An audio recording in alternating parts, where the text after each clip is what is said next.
Guys, it's me, Rosalie, and today we are going to read Ruby Bridges. Ruby Bridges was the first black child to go to an all-white elementary school. And let's get into this reading. Ruby Bridges, this is your time.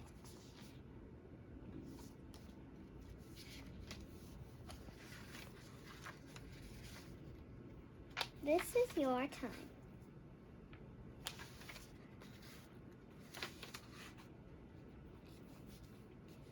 As a young peacemaker to the young peacemaker of America. 60 years ago in 1960, my life changed forever. Although I was not aware of it or our nation was going to change, what I remember about that time through my 6-year-old eyes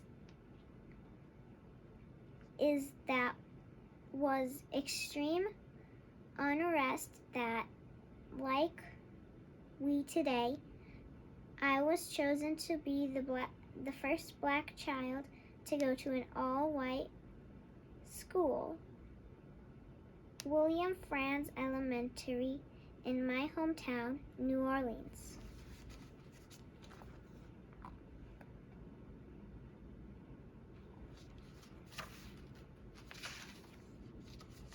I did not know yet that I stepped into the history books.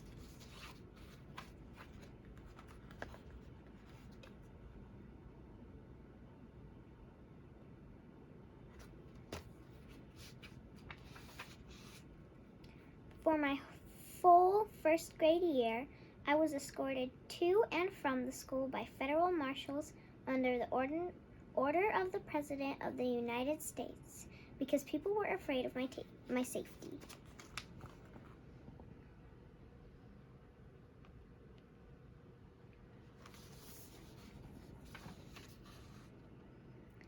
Going into and out of school every day, I walked through crowds of people yelling and screaming threats, throwing things at 6-year-old me. They were against integration of black and white children in the same school. I had been so excited to meet and make new friends at school, and was met with something utterly different and terrifying.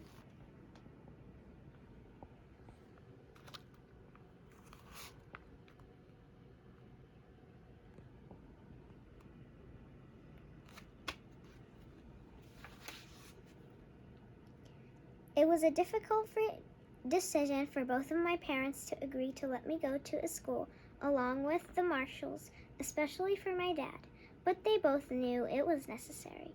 My father, like most dads, wanted nothing more than to protect his little girl, but as a young black man, it was not safe for him to walk me to school.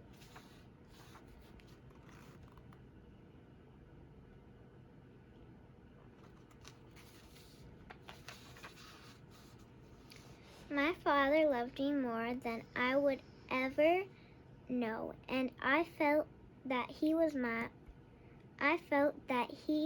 very own hero.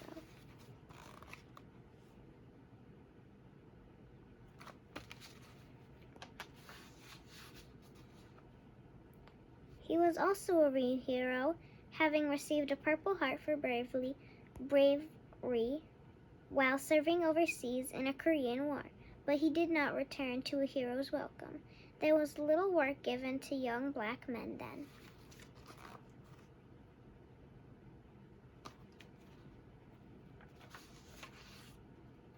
When I arrived to this all-white school, that first day, all the white parents rushed in and pulled their children out.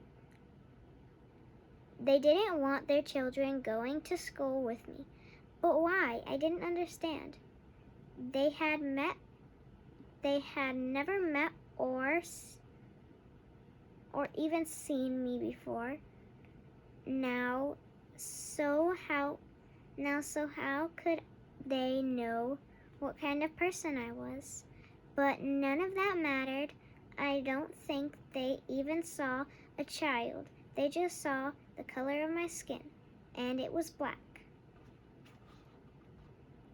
And that meant I didn't matter. Some teachers even quit their job because they didn't want to teach black children. That's not very nice. My teacher was Barbara Henry. Came all the way from Boston to teach me for the entire year. She sat alone with me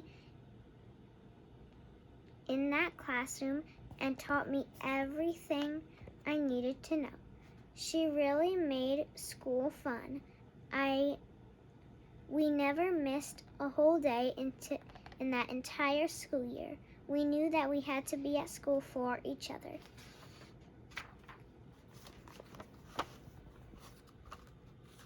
That's our teacher.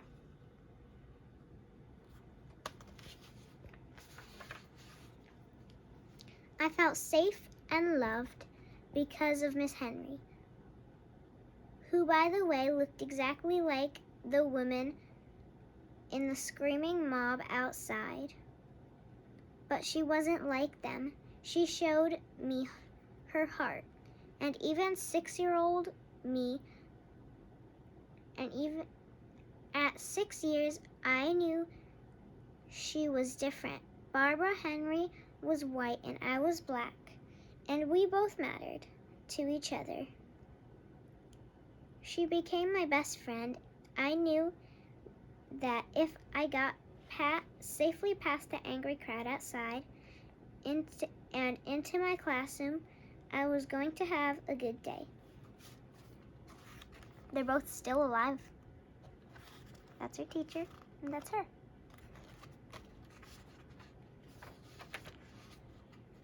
Outside of the classroom, the world seemed like a very violent place.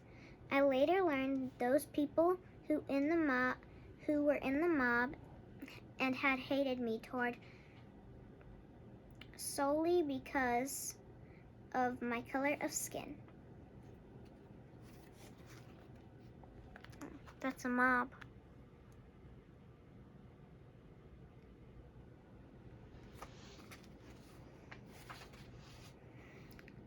I thought often the lessons of Dr. Martin Luther King Jr., who gave his life trying to teach us to judge people not by the color of their skin, but by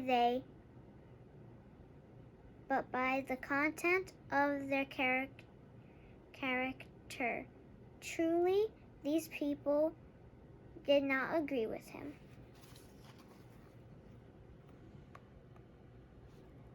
That's a march.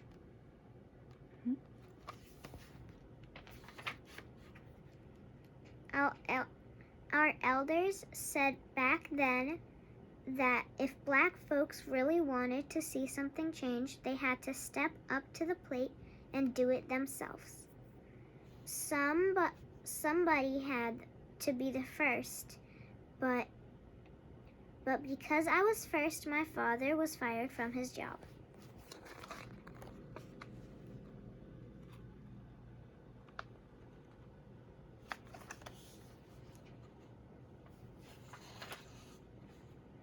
Over the last 25 years, I have been honored of meeting so many of you in person, in your schools, as I've traveled across the country and around the world.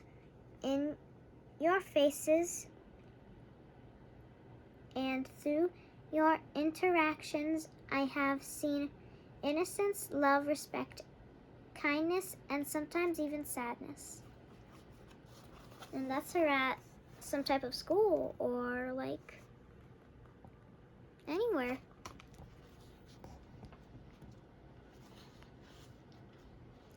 I recall once meeting little Megan, who said that I was truly her hero, that because I am so brave, she had to be brave like me.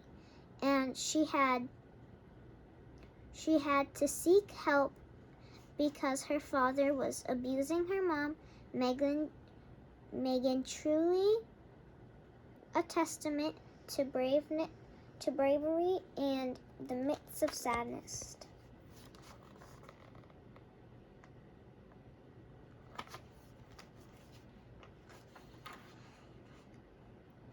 And young Ryan, who explained how we are all the same, just like his puppy Rex.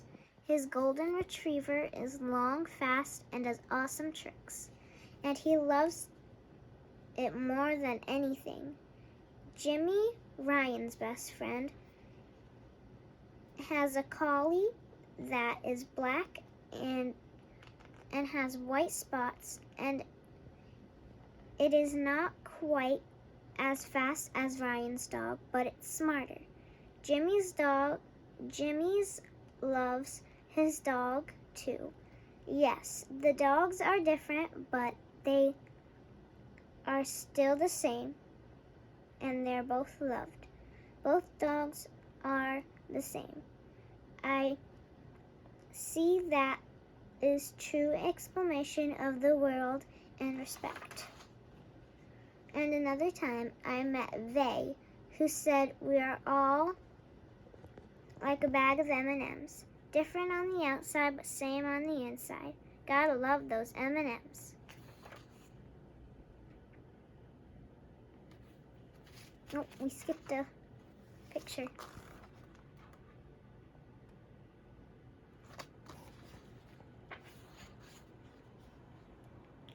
I have not witnessed hatred or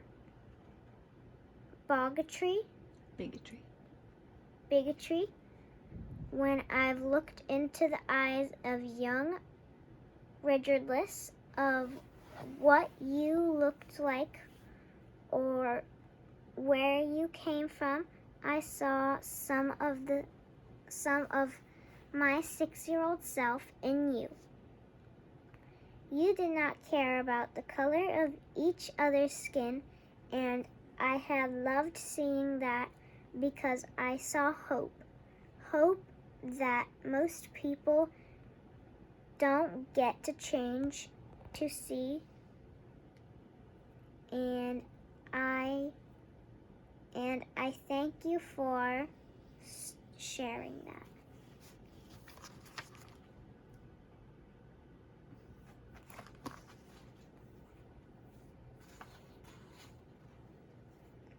I have been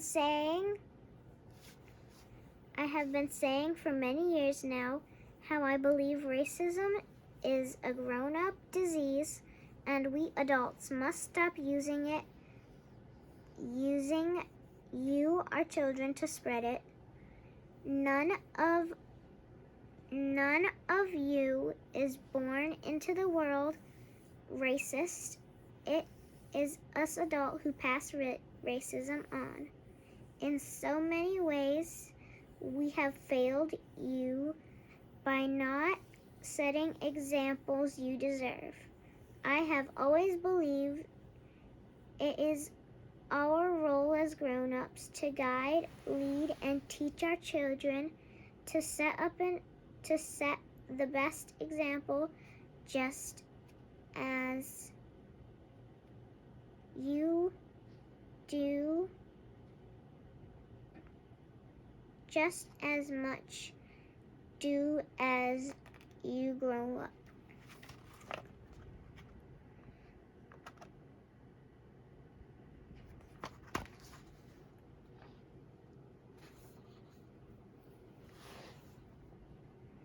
As I've watched events unfold over these many years, and especially since May 2020, I am renewed,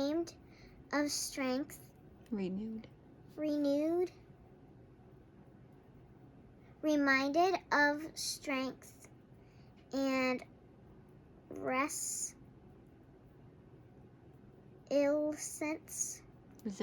resilience of young people.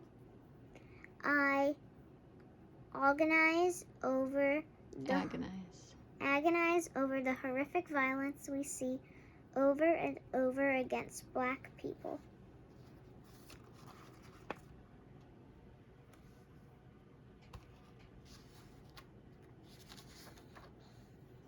My heart aches because I know the reality of the world we are living in today. I am a Black mother of 4 Black sons, my eldest son, Garrig, who was murdered.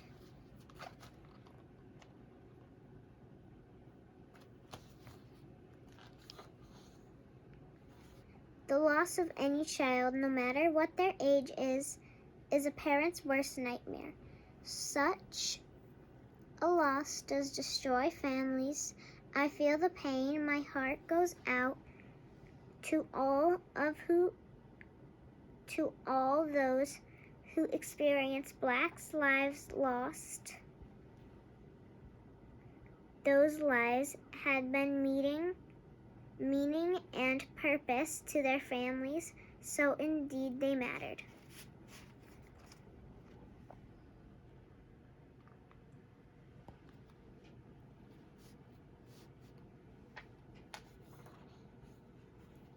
When I think about how great this country could be, America, land of the free, home of the brave, I think about what Dr. Martin Luther King Jr. said about being great. Everybody can be great because everybody can serve.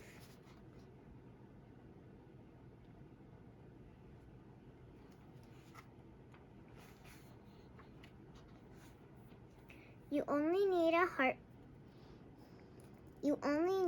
heart full of grace.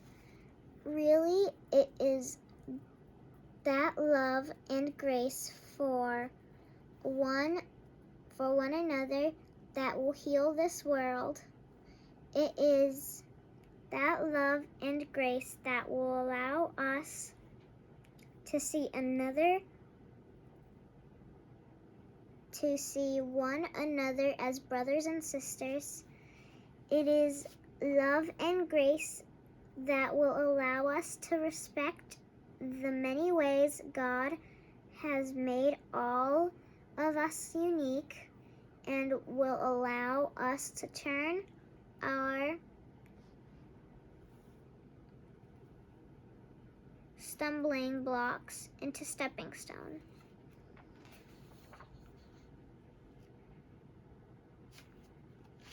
This page again.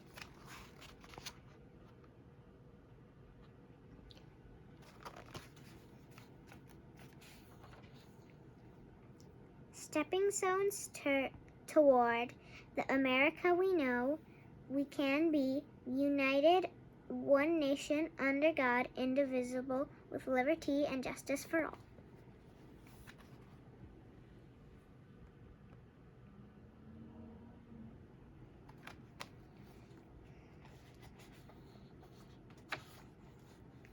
Protesters continue in the streets across America and far beyond. I am so inspired by you and by everybody out there making change happen. I know, and you must remember, what can inspire tomorrow often lies in our past.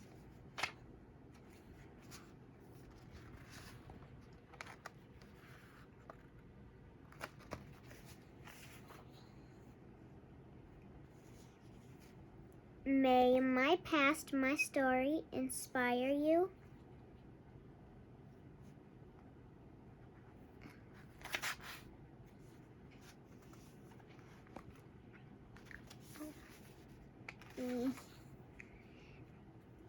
May my past, my story inspire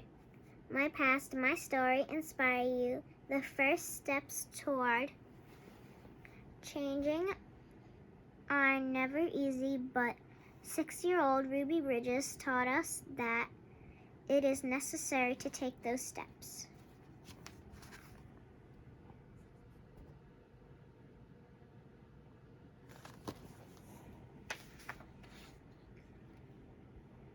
Don't be afraid. This is your time in history. Keep your eyes on the prize and at all costs stay united. Ruby B. And that is the end of our book. I hope you enjoyed it. And yeah, bye everybody.